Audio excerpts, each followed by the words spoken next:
Green Pakistan اقدام کے تحت آج اسلام آباد میں خصوصی سیمینار منعقد ہوا جس میں وزیر اعظم، آرمی چیف اور دیگر اعلیٰ حکام نے شرکت کی۔ گرین پاکستان اقدام کو زرعی شعبے میں انقلاب کی حیثیت سے دیکھا جا رہا ہے۔ گرین پاکستان انیشیٹو کیا ہے اور اس حوالے سے کیا منصوبہ بندی کی جا رہی ہے، اس پر بات کرنے کے لیے ہمارے ساتھ اسٹوڈیوز میں موجود ہیں پاکستان اتحاد خالد محمود کھوکھر صاحب۔ کھوکھر صاحب، ذرا دو تین چیزیں میں آپ سے سمجھنا چاہتا ہوں۔ یہ انیشیٹو کیا ہے، اس کو ذرا ڈیٹیل سے تھوڑا سا سمجھا دیں، اور یہ کیسے دوسرے جو گرین ریولوشن ہے اس کی بات کی جا رہی ہے ہو کہلائے گا، اور اس کی کتنے عرصے تک اس کے بینیفٹس مل سکتے ہیں اگر ان پالیسیز پر لیٹر اینڈ اسپرٹ میں عمل درآمد کیا جائے؟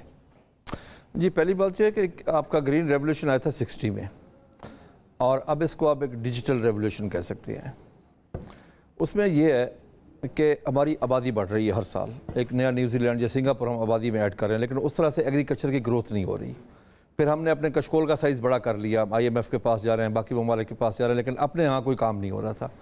تو اس پہ میں سمجھتا ہوں کہ یہ اچھا فیصلہ کہ ریاست نے مل کے، پوری ریاست نے فیصلہ کیا ہے کہ ہم اپنی ایگریکلچر میں گروتھ پیدا کرتے ہیں۔ اس میں انہوں نے ایک طرح بنایا لمس لینڈ مینجمنٹ انفارمیشن سسٹم۔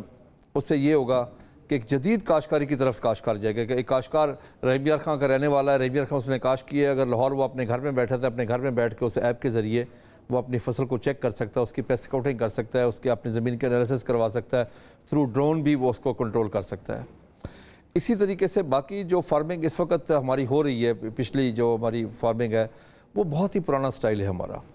اب ایک یہ سمجھ لیں کہ ایک نئی ڈائیوو چلا رہی ہے پاکستان میں، ایک ڈائیوو بس آئی، اس کی وجہ سے باقی ساری بسیں ٹھیک ہو گئی، ایک جدید ٹیکنالوجی کریٹ ہو گیا۔ ہاں، نہیں، جدید انفارمیشن آئے گی، جدید ٹیکنالوجی آئے گی، مارکیٹنگ میکنزم آئے گا۔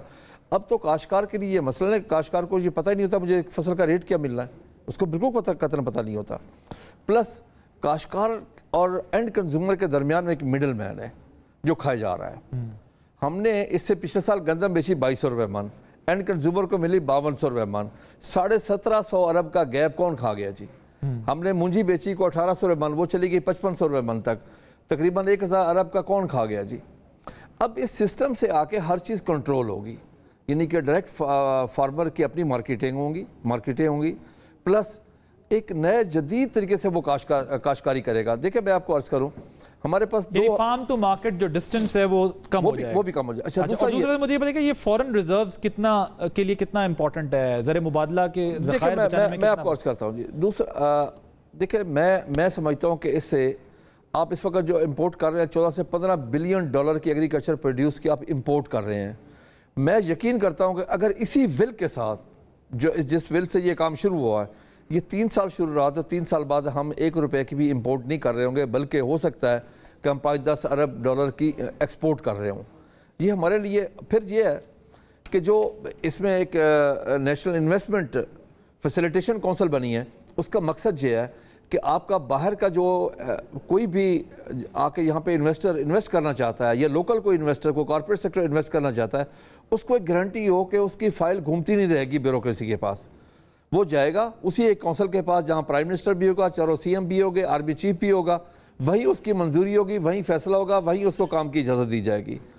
پہلے تو یہ ہوتا کہ فائل جاتی ہے، ہمارے تو بیوروکریٹ کا ایک ہی کام ہے، وہ تنخواہ لیتے ہیں کام نہ کرنے کا، بلکہ اکثر اوقات میرے ساتھ تو میں نے بلکہ وہاں منہ پہ کہہ بھی کیا تھا ایک بیوروکریٹ کو، میں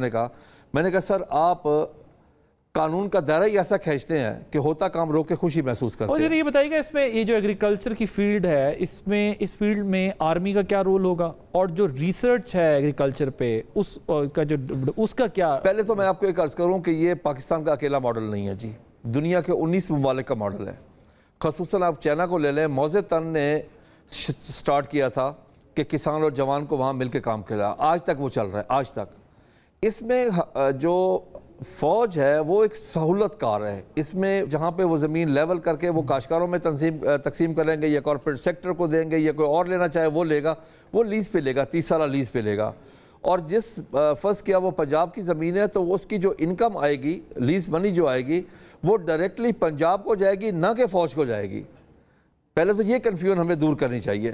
کیونکہ اس وقت درمیان میں منفی سوچ بلا وجہ لوگ اٹھاتے ہیں، حالانکہ ایسی کوئی چیز نہیں۔ دوسرا ہمارا جو سب سے بڑا پرابلم ہے وہ یہ ہے کہ ہماری زمین اب کنالوں میں بٹ رہی ہے، 2 کنال حصے میں آ گئی، 1 کنال حصے میں آ گئی، 1 ایکڑ آ گیا، 10 ایکڑ آ گیا، 5 ایکڑ آ گئے۔ اس طرح کاشتکاری فارمنگ میں اس کے لیے بھی